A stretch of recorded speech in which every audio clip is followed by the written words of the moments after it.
Encounter Church. Thank you so much for joining us today online. We hope that wherever you're at today, that you would find a great peace and great joy from these songs and this message today.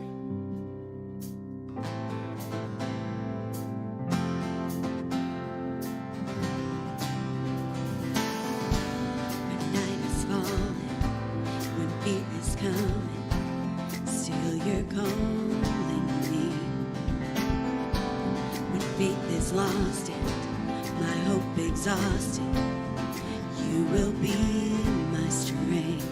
When my mind says I'm not good enough, God, you're enough for me. I've decided I'm not giving up. You won't give up on me. You won't give up on me. Your love is holding on and it won't let go. Like an echo, your love is holding on and it won't let go. I feel it breaking out like an echo, echo in my soul.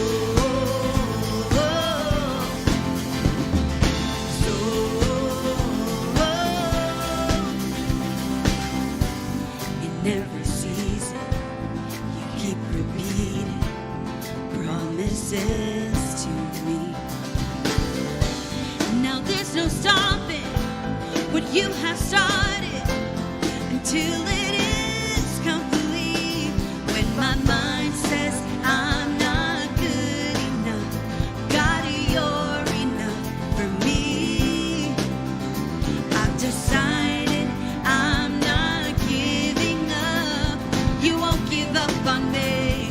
You won't give up on me. Your love is holding on and it won't let go.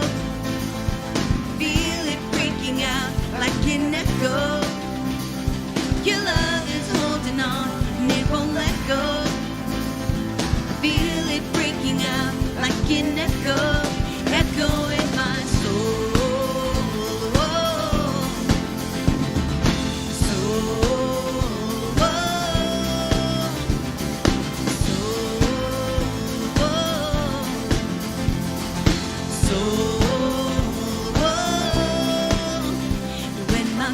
Says I'm not good enough, God, you're enough for me. I've decided I'm not giving up. You won't give up on me. You won't give up on me. Your love is holding on and it won't let go. I feel it breaking out like an echo. Your love is holding on and it won't let go. I feel it breaking out, breaking out. Hey! Your love is holding on and it won't let go. I feel it breaking out like an echo. Your love is holding on and it won't let go. I feel it breaking out like an echo, echo in my soul.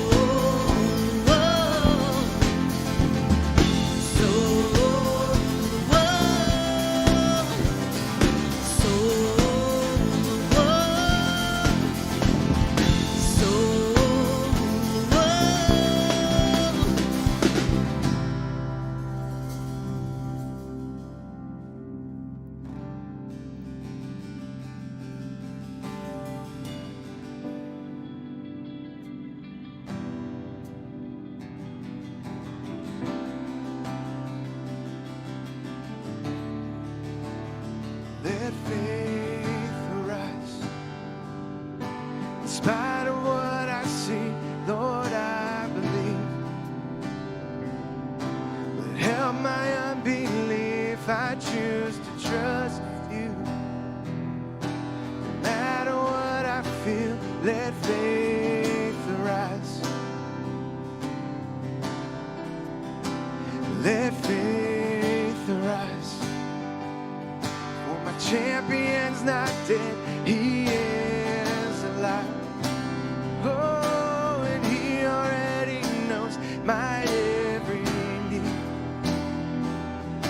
Surely he will come and rescue me.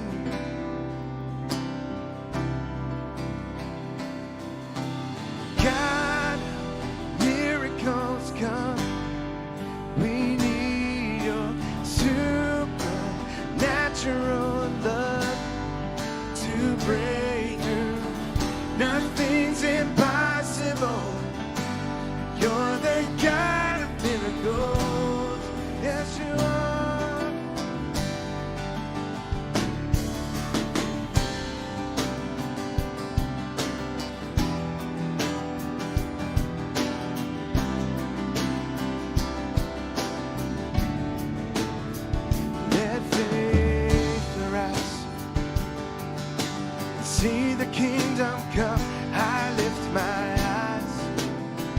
Oh, the battle has been won. My God is faithful. And every single word he said is true. Oh, God of miracles come. We need your supernatural love to break through. Nothing's impossible. You're the God of miracles.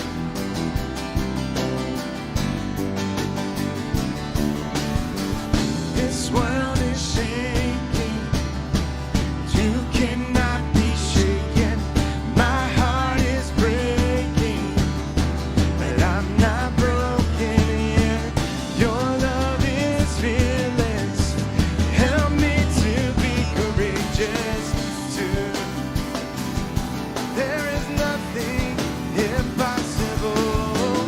This world is shaking, but you cannot be shaken. My heart is breaking, but I'm not broken yet. Your love is fearless. Help me to be courageous too. There is nothing impossible. But the God of miracles come. We need your supernatural love to break through. Nothing's impossible. You're the God of miracles. Yes, you are. Oh, God of miracles come. We need your supernatural love to break through. Nothing's impossible. You're the God of miracles.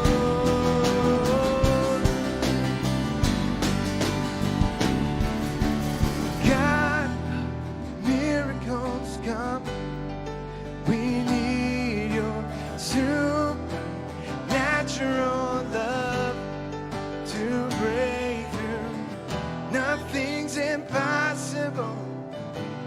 You're the God of miracles.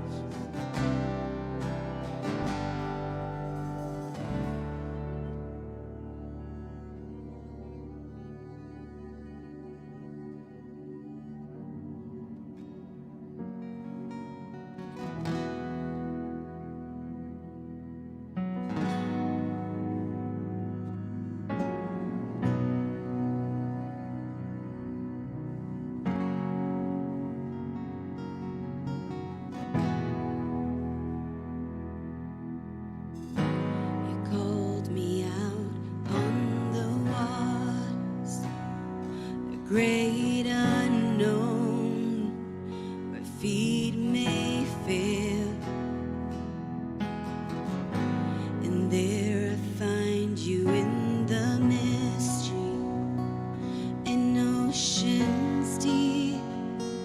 My faith will stand. And I will call upon your name and keep my eyes above the waves. When oceans rise, my soul will rest in your embrace. For I am yours, and you are mine.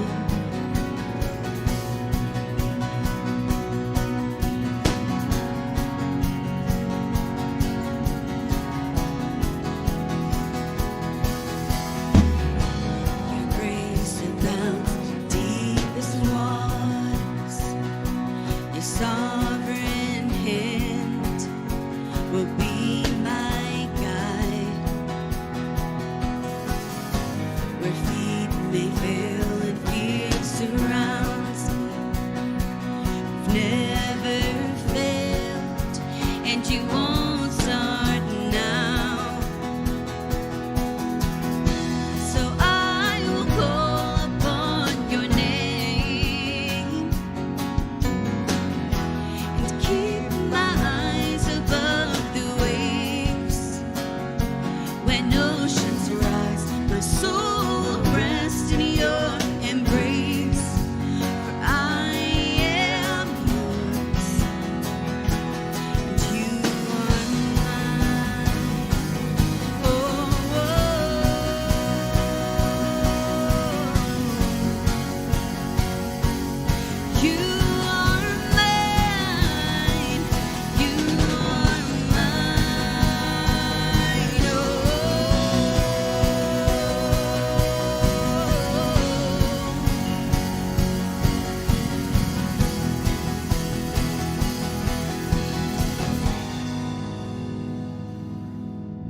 trust is without borders.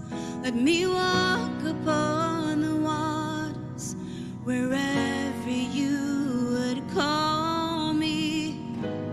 Take me deeper than my feet could ever wander, and my faith will be made strong in the presence of my Savior. Spirit, lead me where my trust is without borders. Let me walk upon the waters wherever you would call me. Take me deeper than my feet could ever wander, and my faith will be made strong in the presence of my Savior. Spirit, lead me where my trust is without borders. Let me walk upon the waters wherever you would call me. Take me deeper than my feet could ever wander, and my faith will be made strong in the presence of my Savior.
Good morning. Welcome to Encounter Church. I'm so glad that you are here today. Before we jump into our message, want to kind of lay out the plan for this week. We are now 5 days from Christmas, which is amazing to me. I don't know about you, but around March 20th, it felt like we'd already had 3 years in 2020. By the time summer rolled around, we were about 6 years into 2020. And so I'm kind of amazed that we've made it to the end of this year and only 5 days away from Christmas. So on Christmas Eve, we are going to be on demand. We're going to be a digital service only because of state regulations and the number of people we can fit in this room. Typically, compared to how many people are going to be in this room, we would have to have about 20 services in order to fit everyone who typically shows up, even more than 20 services, into this room. So what we're doing is on the 24th, if you go to encounterchristmas.com, encounterchristmas.com, on the 24th, you'll find the services on demand. It'll also be available if you click on the live stream inside the app. It'll be on demand through that portal as well. And then at 4:30 on the 24th, we're going to Facebook Live the service so that we can interact and communicate, and so that you can share it with your friends and your neighbors and loved ones around America who maybe can't be with you this year, and you can still share the Christmas Eve service together. So 4:30 live Facebook Live, and then encounterchristmas.com on the 24th. That site will be live. So if you've been a part of our lobby the last couple of weeks, you know we've created this digital experience through the month of December where we wanted to create a space where you so we can see each other's face-to-face. It's through a Zoom, and so encounterchurch.com/lobby will take you to a Zoom room right after the service today. We've been Christmas trivia for those who listened last week who looked at the message notes and wondered, who's Edward Johnson. The answer to that question is Cousin Eddie from National Lampoons. That's his last name. And so we have one more Christmas trivia that's going to be available today. Just a bunch of us just jumping in right after service to have fun. If you're new, we'd love to meet you, hear a little bit more about your story. You can do all that at encounterchurch.com/lobby. So this week, as I was preparing for this message, I was really excited to share my big news with you, all right? So my big news is I think I had an internet troll recently, which was like super exciting for me. Not really. But I never had an internet troll before, and a few weeks ago while we were streaming a message or service, I happened to, during the music, look down and I get alerts. So I was noticing there was someone commenting live during one of our services that was kind of saying some really mean, nasty things. They were like, somebody was commenting on how powerful the service was, and the person responding was like, well, I used to think the same thing, but to be honest with you, my heart's been broken. I can't believe, I lost faith in this church. All the affairs the pastor's been having, the way he bought his wife a Lamborghini. And I'm like sitting there and I'm reading this and I'm like, what? And I'm like, who is this? I've never, I'm clicking on the thing because I'm trying to figure out who is this person accusing me on the World Wide Web of having multiple affairs and buying my wife a Lamborghini.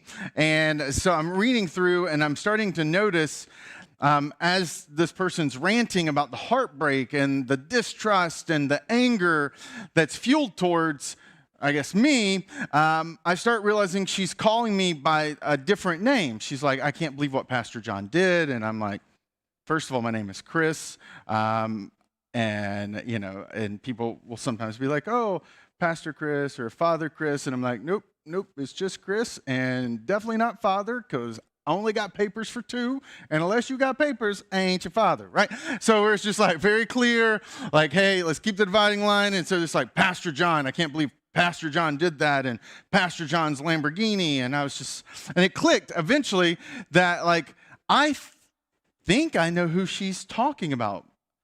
It's like, but surely not. This guy is there was this scandal of a pastor who did buy his wife a Lamborghini. Not the best move. But I was like, he's kind of a famous pastor, and he speaks to millions of people on television. Some people consider him to be one of the better communicators in America today. He even has a reality television show. I was like, surely it can't be that guy, because I don't even think he's had affairs, has he? And so then I go and look it up online, and sure enough, this guy had confessed to affairs, multiple affairs, and he had bought his wife a Lamborghini. And I was like, Jenny, this person thinks I'm this guy. He's like one of the best communicators in America. How did she confuse me with him? He's on television, for crying out loud. He has a reality television show. And so it turns out in the end that maybe I didn't have an internet troll. I just had someone who was severely confused.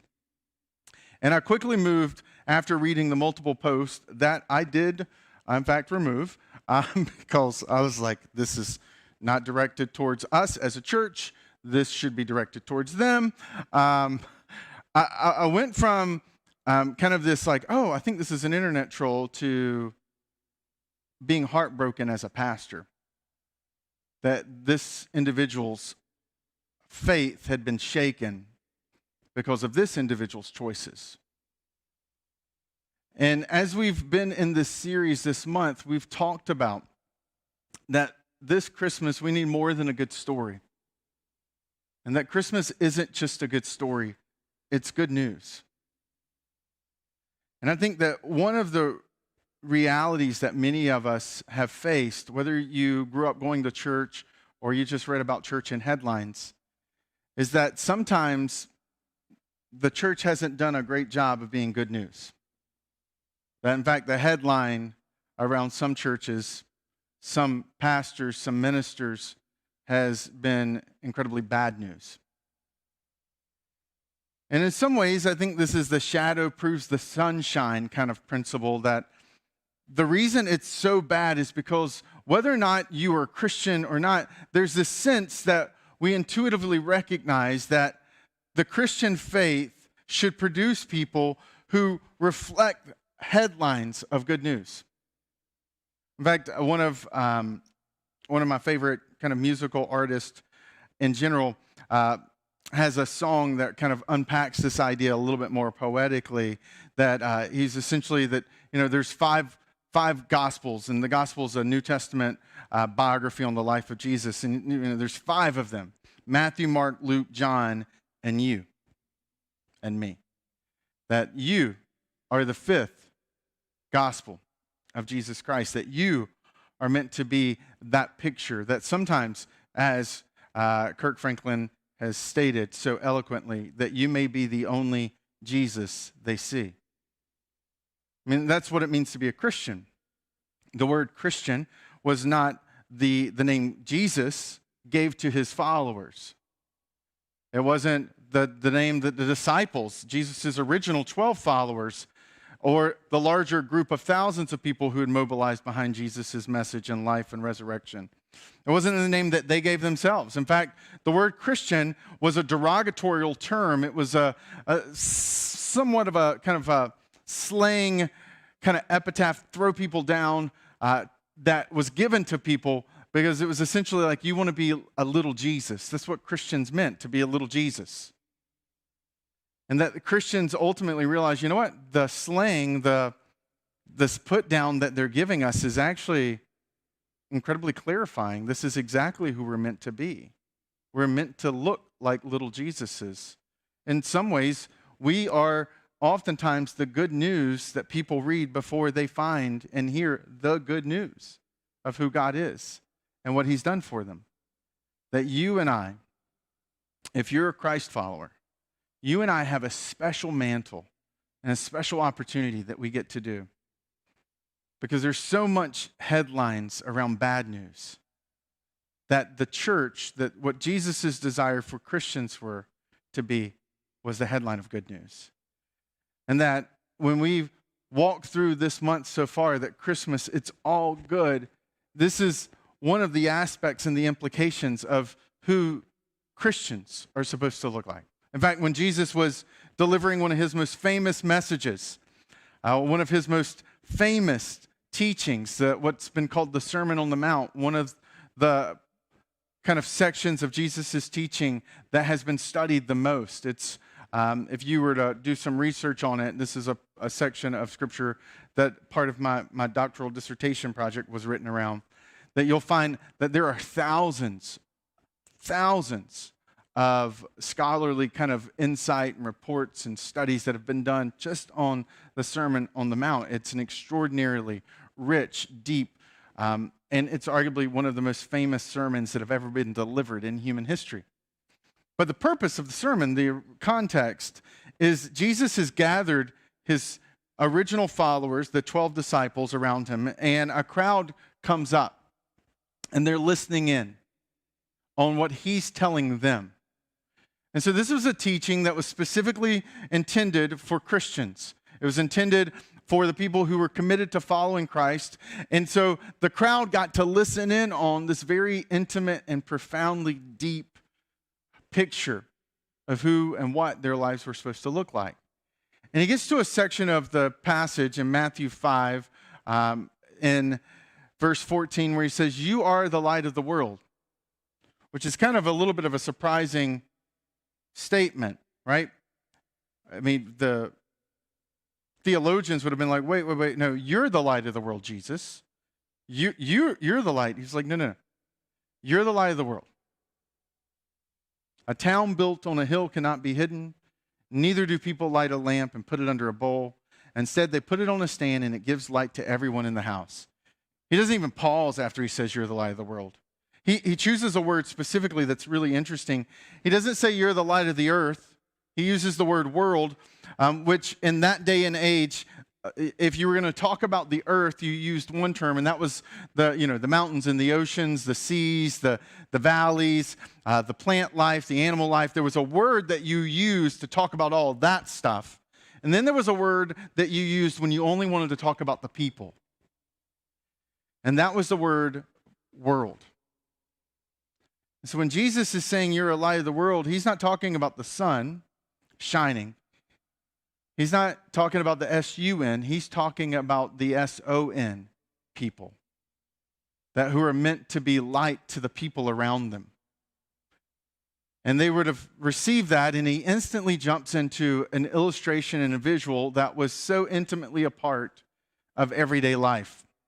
In fact, he says that, neither do people light a lamp and put it under a bowl. That's ridiculous. Everything in what he says here is absolutely ridiculous. And they all know it because they all use this every single day. This is a first century lamp. You would pour olive oil, typically, inside of this bowl. They were really small. And there would be some type of wick sticking out the other end that you would light. And that wick would constantly be soaking and kind of drawing up olive oil to the flame. And this was what Jesus was referring to when he says, you are the light. This is the lamp that he's specifically talking about. And you wouldn't have stuck this lamp under a basket because it was ridiculous. It would have burned the basket down. And the reality in that day and age was fires were a really common and dangerous threat. The city of Rome specifically, it wasn't very irregular to have whole high-rises because they would have buildings up to 5-6 stories tall in ancient Rome. To have a whole high-rise go because there was no concept of, fire safety. You were in a dark cavity and this was your light, and if this spilled on the floor, fire would spread very quickly and it would engulf the entire place. So people are like, of course you would never put that under anything. You see, for us, one of the things that we can miss in this passage of the weightiness of what he's saying is that even right now, as I'm speaking to you, I am surrounded by so much light. An obscene amount of light that up until the last 50 years, this has not been possible for a room this size to have this much light. It's an incredibly amazing feat to be able to control the color and the temperature and the brightness. All of this technology is a really recent addition. Most of humanity did not live in the reality of what we have, which is darkness is the exception, brightness is the norm. I mean, think about when's the last time you experienced true darkness? I mean, most of us sleep in rooms. Maybe you have blackout curtains, but there's probably an alarm clock. There's probably a device charging, a little blinking light, or a fan running. There's even something probably glowing in your darkened room. We don't have darkness that often. Our lights, our streets, everything that we see is illuminated. Yet to be in the ancient world, darkness was the norm. It was what you expected. And with so much darkness, I remember years ago, about 10 years ago, I had the privilege of going into a cave. And it was one of those like terrifying experiences to stand inside of this really dark cave. We were inside of a mountain. There was no more natural light coming in. It was the middle of the day. It was like noon. It was the end of a hike that we had done. And I'm standing inside that cave freaking out because I'm convinced there's some creepy things crawling all around me. And I'm doing this, and I can't even see it. My hand is here, and I can't see my hand. And for the ancient world, the only light you had at night was the moon. And so nights when it was the new moon, it was pitch black everywhere. And a little tiny candle lit in that cave would have illuminated and would have appeared to me brighter than any of this would have been. So Jesus, when he uses this specific illustration, it's a really powerful one to paint a picture of people who are the light of the world, who are the brightness. But I think there's also an aspect of, even though he calls them the light of the world, like that lamp, every light has a source. And so he's not just saying to them, disconnected from me, you're the light of the world. He's actually about to unpack something. He's using a metaphor that he knows he's going to turn in a couple of passages, and it all hinges on something that is innately wired into us as human beings. See, this is my little boy. He experienced his first snowstorm this week and responded pretty decently to it. I really like snowplows, snowblowers, and any loud sound. And so he's kind of obsessed with the snowblower. But one of the things that he's in this phase right now that's really cute, somewhat terrifying at moments, is he's in this mimicking phase. If you make a noise, he'll mimic it. We're sitting at the dinner table this week and we're like, just naming a bunch of people's names that we know. We're like, say this name, say this name, say this name. And he's saying that, he's trying to say everything we're saying. He had his first dentist appointment a couple weeks ago, and my daughter, Ella, was like, we're going to the dentist! And when you would ask, Henry, where are we going? You'd be like, dentist! He was like, so everything. I mean, even this morning before I left to come here, Ella's running around the house doing these silly little sounds and things, and then he's running behind her doing the same thing. Because he's 15 months old. He doesn't have a lot of things figured out, but one of the things that he knows to do instinctively is he just copies what he sees other people doing around him. And if I copy what I see other people doing, that's the quickest way to figure out what it is I'm supposed to do. And this isn't just something that babies do. We do this all the time. If you've ever been in a large setting or like some kind of social setting, back when social settings happened, and you're at a fancy dinner and you've got more utensils than you've ever seen before, or you're in an environment where you're looking around and you notice how people are dressed and what people are talking about. Like, we do this all the time. We pay attention and we try to mimic and copy so that we can fit in.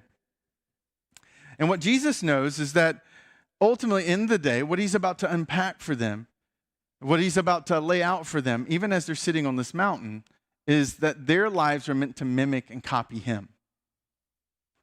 That in some ways, what I see my son do every single day is what I'm meant to do with Jesus every day too. That I'm meant to mimic and copy him in the course of everyday life. And in fact, that is, if you were looking for a single sentence summary of what does it look like to grow in your Christian faith? It's that. That is faith formation. It's copying Jesus. Who he is and what he does is what we're meant to do and be. And this is what Jesus ultimately lands at when he says, in the same way, and all this metaphorical language around light and lamp, he said, let your light shine before others. How do we do this, Jesus? He says, that they may see your good deeds. So what's the light? The light is good deeds. And what does it do? Well, it shines, our good deeds shines in such a way that people get a glimpse of who God in heaven, our Father, actually looks like. This is why Kirk Franklin's song has always resonated with me as a Christian, because I recognize I walk into rooms and sometimes I may be the only Jesus they get to see. And what picture of Jesus will they get from me that day? What will they see in me? What will they notice about me? And that is an intentional step. That's an intentional path for formation, that we're meant to mimic him in the way we live our lives. And as we do that, people get a glimpse of who he really is. And this is something that is so simple to say, but it's really hard to do sometimes consistently, isn't it? In fact, as a pastor, I've been in ministry for about 17 years. So I've been doing this for almost 17 years now. And I have 2 graduate degrees in theology, and yet every single day at noon, I get an alert on my phone that I set up a long time ago. That's the words of Paul in a letter that he wrote to the church in Corinth, where he's saying to them this kind of self-biographical kind of revelation that he's like, you know what, I discipline myself so that in the midst of all of my preaching, that I make sure that my life lines up with the words I say. Like, I remember reading that and saying, if Paul, who's one of the most famous Christians of all time, could struggle with making sure his life lined up with what he said, then surely I should probably remind myself of that regularly too. Because I've seen the damage that people have experienced because of storylines and headlines like the pastor I said earlier. That it's heartbreaking. I've had friends, I've had mentors who were in clergy who made choices that devastated other people, that their private decisions had public ramifications. Because at the end of the day, this is something I say frequently to people in, kind of developing in leadership ministry. I can be fired for things that most people would never be fired from their job. I mean, think about it, right? Like the credibility I have as a spiritual teacher is connected to the way that I walk, not just to my talk. But that's not just true about me as a pastor. This is, I think, meant to be reflective of what Jesus is saying. Your good deeds, that we're all meant to live out this life. And we don't do this to get God's favor. I don't believe because I'm a pastor or because I try to live for him that he loves me anymore. No, the beauty and the somewhat profoundness is that even if I completely turn my back on him, it wouldn't change his love for me. And I say that that's crazy, but then as a parent, I recognize the same thing is true about my kids. There's nothing they could do that would ever make me stop loving them. And yet, it makes me want to do it even more because I know that that his love for me and his love for you is so secure. I don't do it to get it. I do it because I got it.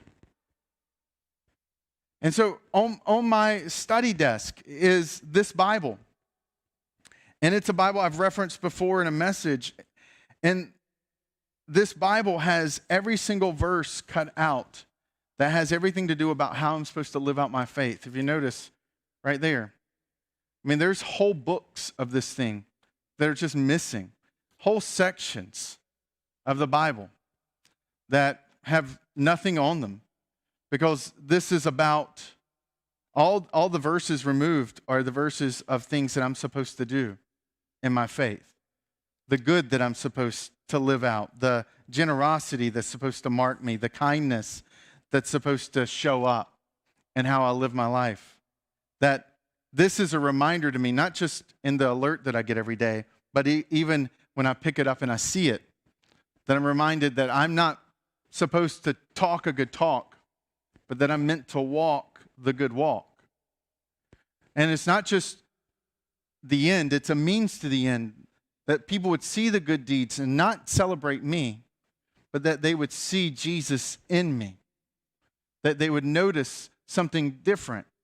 And where this gets really practical, right?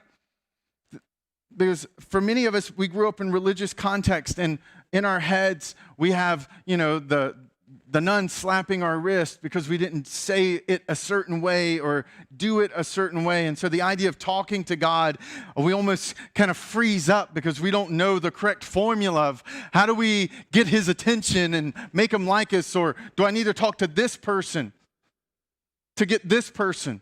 Like, what's amazing throughout the Old Testament and the New Testament is there's a God who says, speak directly to me. You don't need someone else to talk to him for you.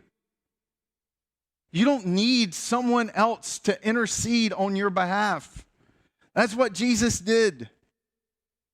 And this invitation to imitate his life is what the Christian faith is meant to look like, because of what he did to restore that relationship.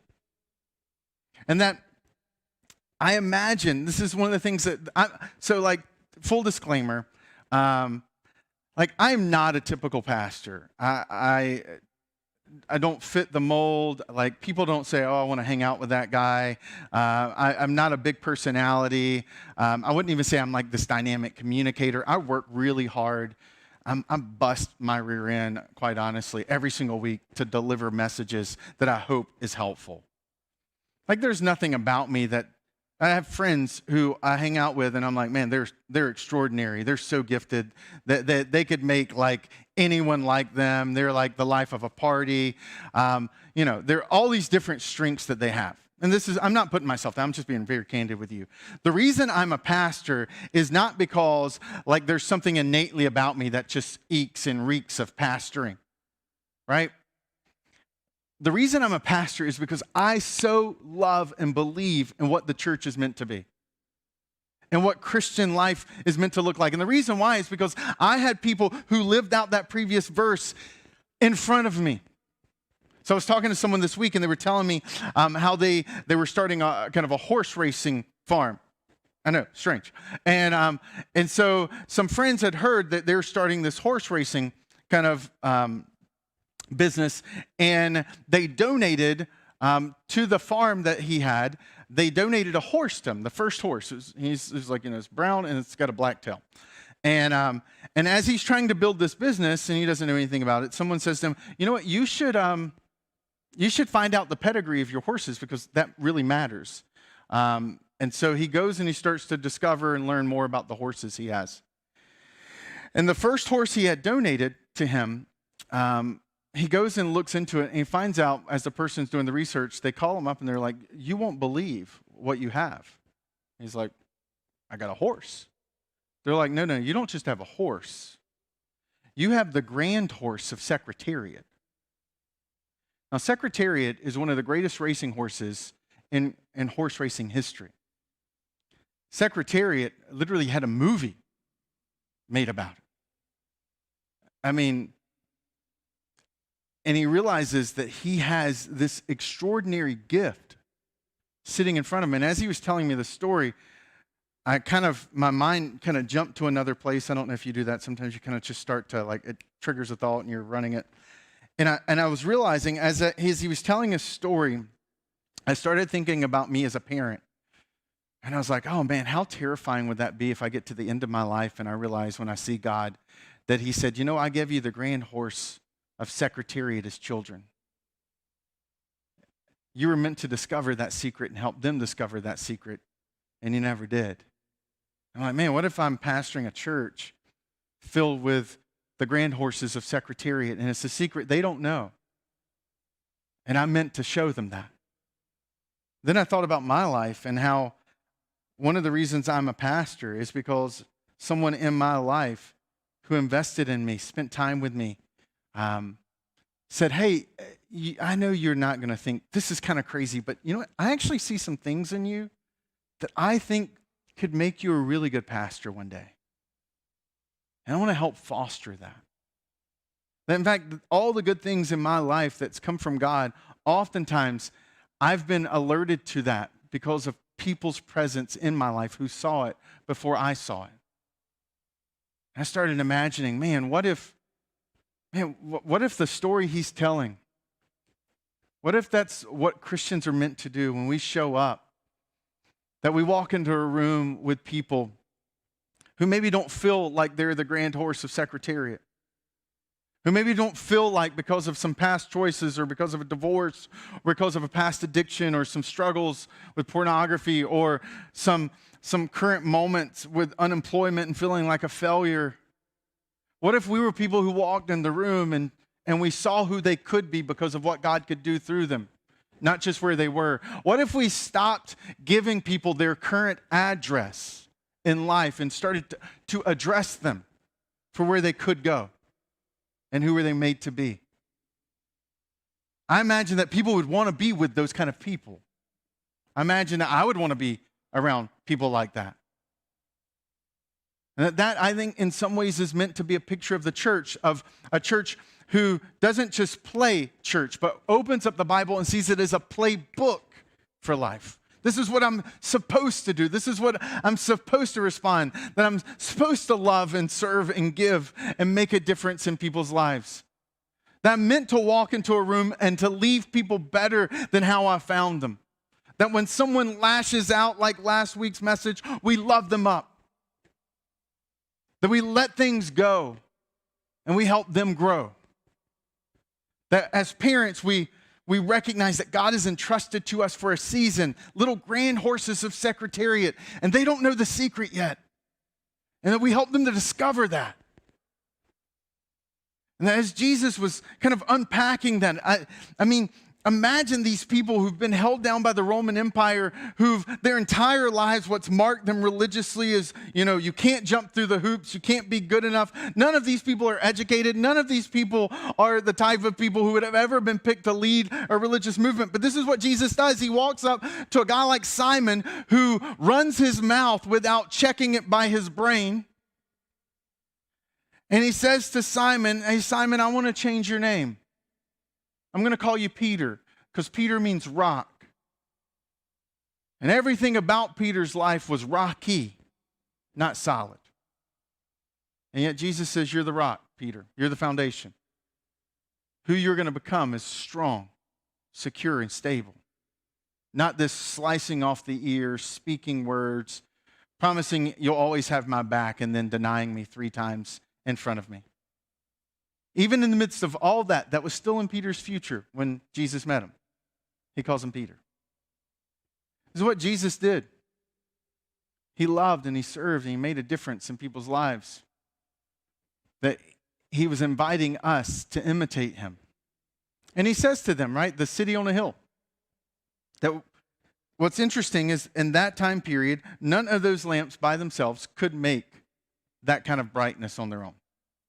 And yet, collectively, because this is an age of darkness, any light shining from any place would have shined brightly. I don't know if you've ever driven through the deserts in the Southwest, but the first time I ever did that, I remember being completely disoriented because at nighttime you're driving and you see a city in a distance. And it looks really close, especially if you have to go to the restroom or you need gas. You're like, oh, there's a city. I'm almost there.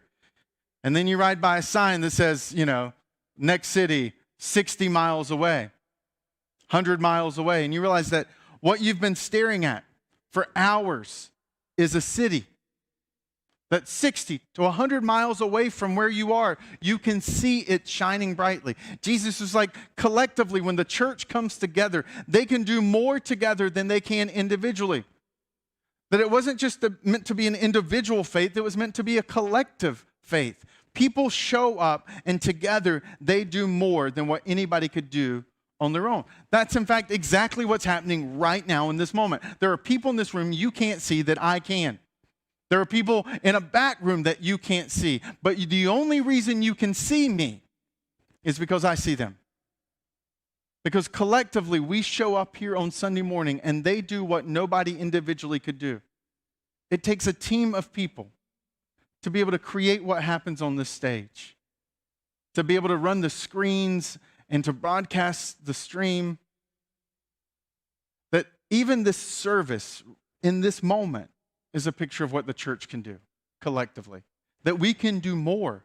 That's really what's around the Love Does offering, this idea that at the end of the year, we want to focus specifically on the concept of coming together as a church, because we believe in the early church recognized that when Jesus was saying, you are the light of the world, that you are a city on the hill, that you are a picture of what could be, and that the early church sprung out of that reality and out of that identity, and they took it seriously, and they started to live it out, and they started to reflect that and point people.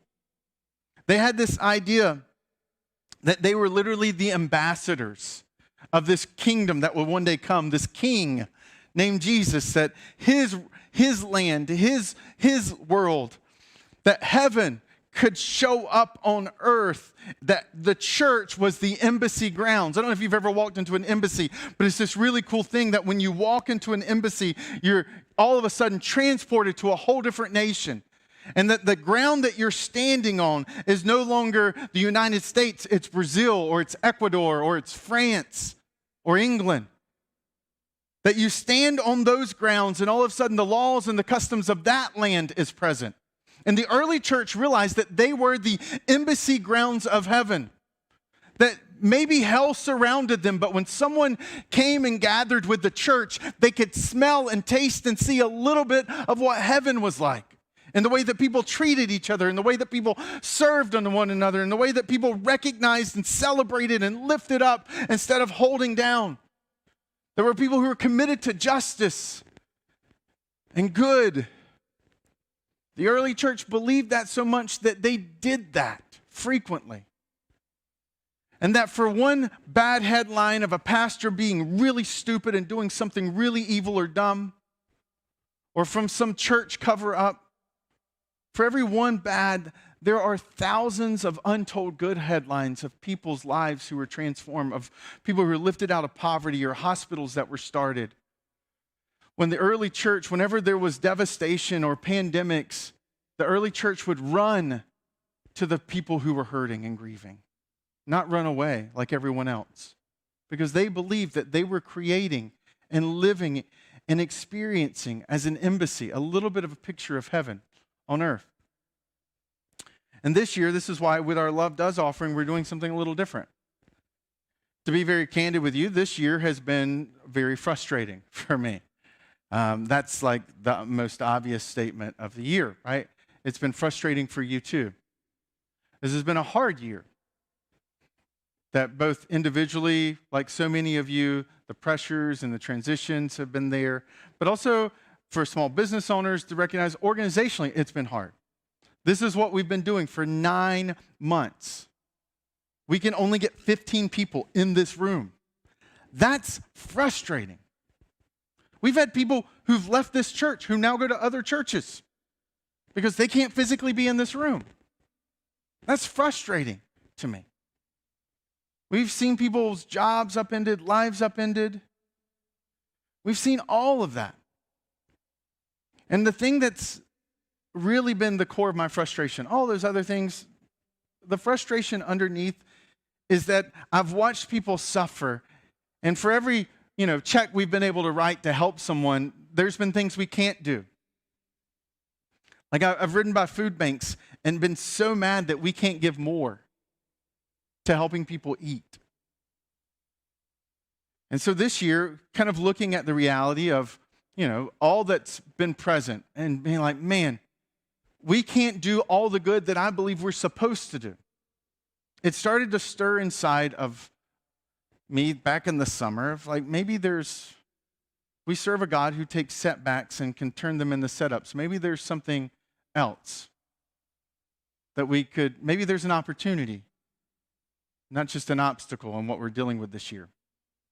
Because I recognize with the drop in giving that we experienced this year, with the inability to meet, serve, and because of a drop in giving, the lack of being able to do the more good that we wanted to do, that I never wanted to relive that year again as a church. So it started to stir this idea that, for a lack of a better term, I'm just going to call the Encounter Learning Center. And that's just kind of a place header that we have for this concept of starting a preschool in the fall of 2021. That what we recognize is that there's been a huge kind of demand for preschools because of COVID-19. There's also been simultaneously a huge drop in the supply. That we started the dream, something that we've had inside of our heads for a while, but we started to say, well, what if this is the year we do it? Which is really dumb. Like, who starts something in a pandemic? I think Christians who want to do something good. We're like, well, what if we started a preschool that leveraged the best of who we are as a church that understands that every single Sunday when kids would walk in here, that we had an hour to communicate them the great secret. They're their little grand horse of secretariat, that they've been made in the image of God, that they have infinite value and worth, and that they were His idea, regardless of where they've come from, regardless of what they've done or the family that they were born into. Like, God had a plan for them. They were His idea. And to create that avenue and expression of love that isn't just 1 hour a week, but it is 5 days a week. And in the process of being able to do that, we could charge an under the market rate for preschool and deliver an over the top experience that would help kids physically, mentally, emotionally, and spiritually thrive. Not an in-your-face type spirituality where we're indoctrinating children, but a place where there's this imitation of Jesus that's present in how we love and serve and engage families in a way that makes this community better. And the best part of all that is not just that by doing the kind of creating a preschool, it'll allow us to financially stabilize in what we know is going to be a really tough year coming up because of what we've looked at with our trends. The best part, the part that's really got me excited, and the parts that I won't even get into right now, is like, because of just the nature of the reality of a couple different kind of market things that happen, this will allow us to arrive at the end of every year of a full school year and have $150,000 in profit. Now, that's exciting, because as a church, that means that we have $150,000 to give away, to use and to leverage strategically, where we've been able to give thousands to help support orphanages. Now we could give 10,000s to help feed kids, to help create church experiences like this all around the nation. That we would have the resources, not so that I would get a better salary or a bigger salary. My salary won't change. What will change is our community because of the good that we've been enabled to do even more. And as the church grows and gets strong economically, financially, and we recover from COVID-19, the beauty is that $150,000 profit will grow and can grow up to $300,000 a year.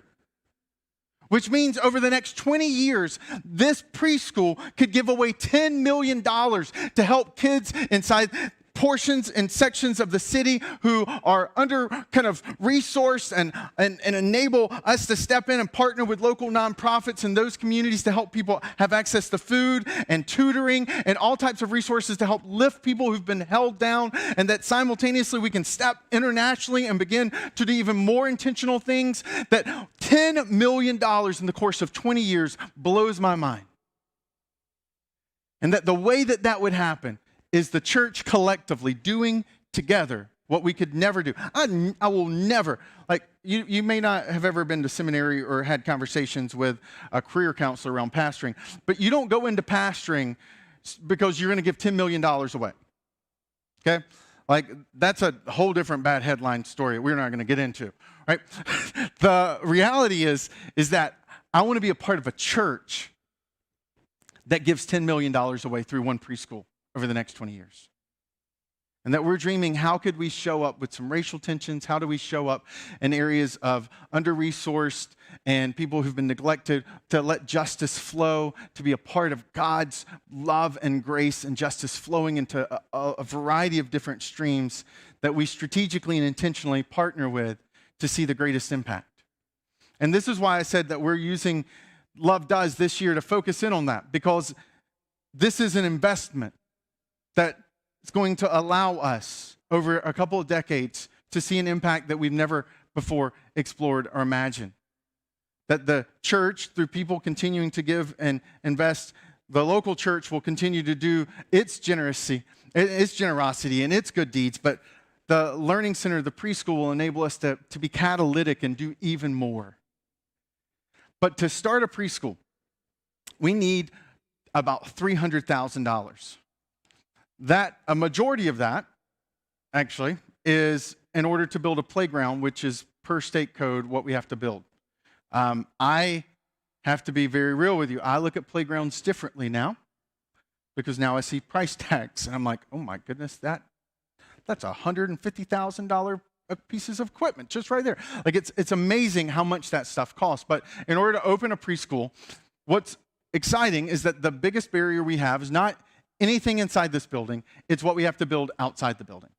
And that by being able to raise $300,000, it'll enable us to execute the contracts, the bids that we've already gone out and gotten, so that we can get a sense for what we're looking at. That $300,000 this year will enable us to give millions of dollars away over the next few decades. And so in some ways, it's an investment. And so this is what I want to say to you. If you've been looking to make a difference this year, and you've been trying to figure out, where do I invest, where do I spend my resources, where do I go above and beyond the generosity I've had, I would say it's Love Does. Because you partnering with our family, with other families at this church, that if every person who watched this week, if we all said, man, I'm going to give above and beyond, I'm going to sacrifice, and I'm going to serve, and I'm going to show up and write a check, that if we all did that this week, we could get to $300,000. Not because there's someone who can write a $100,000 check, but because there's about 300 people who would see this service in the course of a week, and if everybody gave $1,000. Now, I recognize for some of us that's a lot, that maybe you could only give 20 or 100. But I also know that there are people here who could give 10, 15x that amount, or 30x that amount. And that collectively together, that we could show up and set up for even more good to be done in 2021, in 2022, 2023, and the years to come. And here's the thing. It's okay if you don't give to Love Does, but my challenge to you is, if you don't show up here and shine, where are you going to show up and shine? You have an option of where, if you're a Christ follower. You don't have an option of if. And I would say in a time, in a period, in a year where there's been so much bad news, let's show up and shine a light and remind people that Christmas can be all good. To help you do that, I want to give you 3 questions, and then I'm going to pray. The first question is, what is the headline people see in your life? And that's just this really cutting question to say, you know what? If I asked people what's the headline they see, what would they say?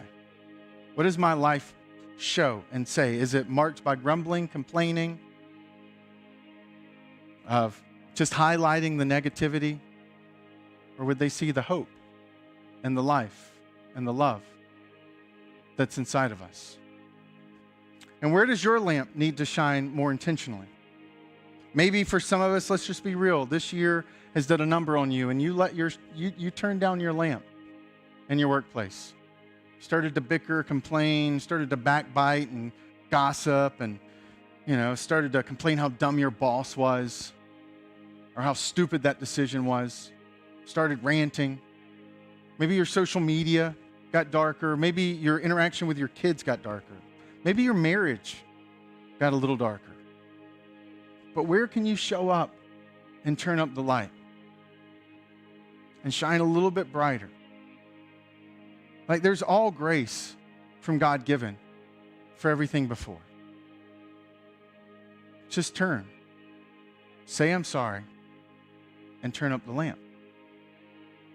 And then as we think about Christmas, as we think about New Year's and the faces and the places and the people, what's one unexpected thing you could do for someone that would make your light shine a little brighter? Maybe there's someone in your life that you know you're going to see in the next week, and you could even right now begin to prepare to shine bright for them this week. Whatever it is, I pray that you and I would recognize that we are the light of the world and that we're sourced in Jesus and that there's an invitation to imitation that he invites us all into. Let's pray. God, thank you. Thank you for your grace and your mercy and your love. Thank you for the hope that comes in and through you. Thank you for this church that throughout years has made a difference in so many sectors and so many areas around the world. And God, thank you that you're a God who takes setbacks and turns them into setups for even greater things. Thank you for the people whose generosity has enabled this church to go faster and further. And God, thank you in advance for what 2021 holds, because we know you hold it. And so God, thank you. Help us to be brighter lights this week. Whisper even into our hearts right now where it is that we need to show up and to shine out. Give us the humility to recognize the places where we haven't been present and we haven't been bright. And may we, with passion, embrace the opportunity that you've given to us to be the light of the world. And it's in your name, Jesus, I pray. Amen. I want to thank you for being a part of Encounter Church today. I wanted to, for those who are saying, I want to be a part of the Love Does offering, you can do that through our app or through encounterchurch.com/give, or through even reaching out to the church. We'd love to kind of tell you more if you've got questions about the preschool.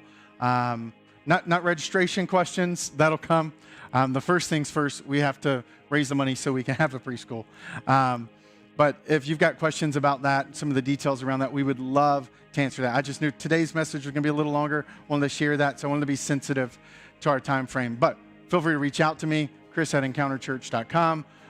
You could do it through the app or just calling the church. But thank you. Thank you in advance for your family's doing, what our family's doing, what collectively as a church we can do together in this upcoming year as we reimagine and redream what God could do through us. And today, as we close up, we just want to kind of carve out that space for us to process through and imagine what God can do through you, because you are the light of the world, and that we can shine bright in all the spheres that we inhabit because of what Jesus has done for us. Let's sing.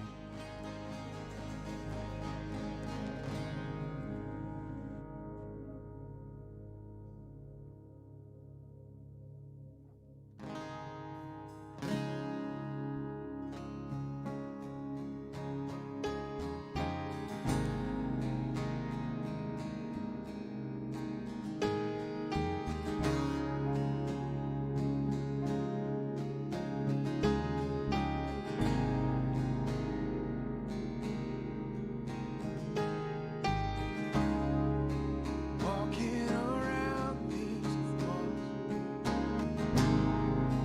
I thought by now they'd fall, but you have never failed me yet.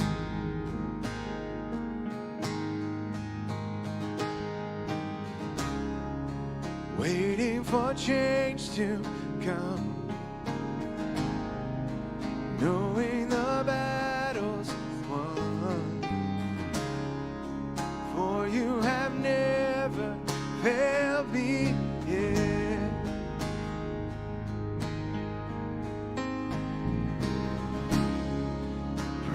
still stands. Great is your faithfulness, faithfulness. Still in your hands, this is my confidence. Never failed me yet.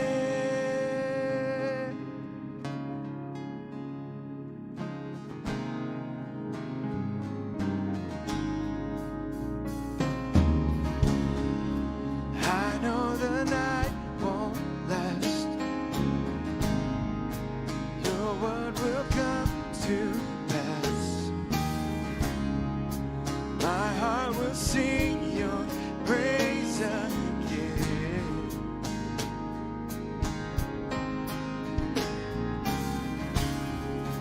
Jesus, you're still enough.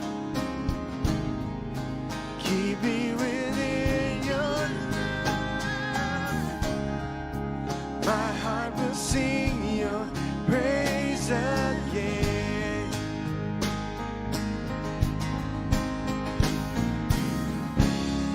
Your promise still stands.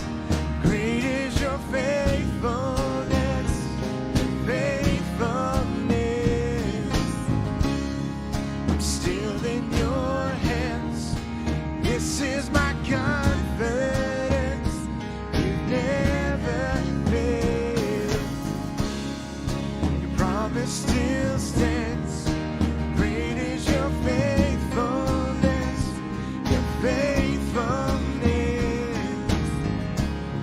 I'm still in your hands. This is my confidence. You've never failed me yet.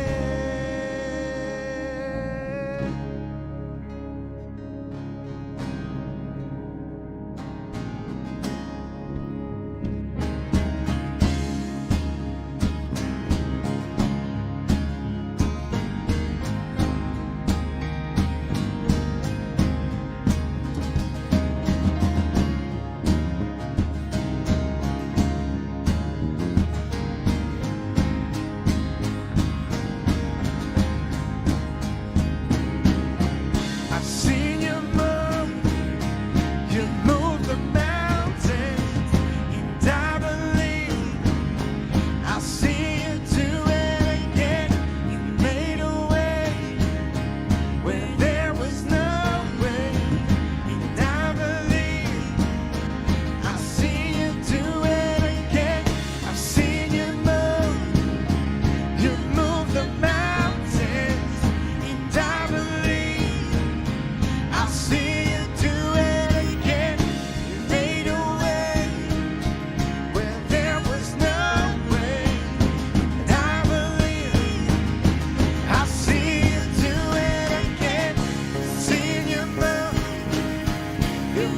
the mountains, and I believe I'll see you do it again. Made a way where there was no way, and I believe I'll see you do it again.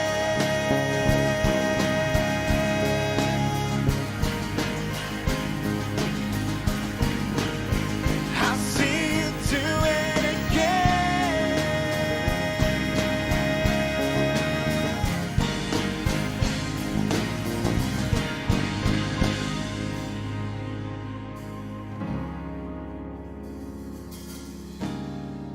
Promise still stands. Great is your faithfulness, faithfulness. I'm still in your hands.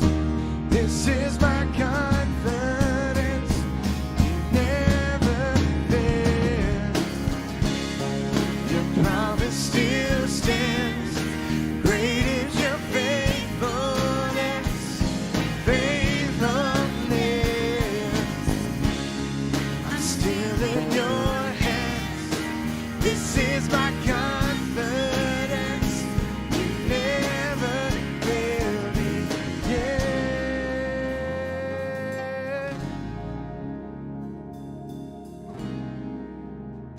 And I never will forget. 'Cause you've never failed me yet.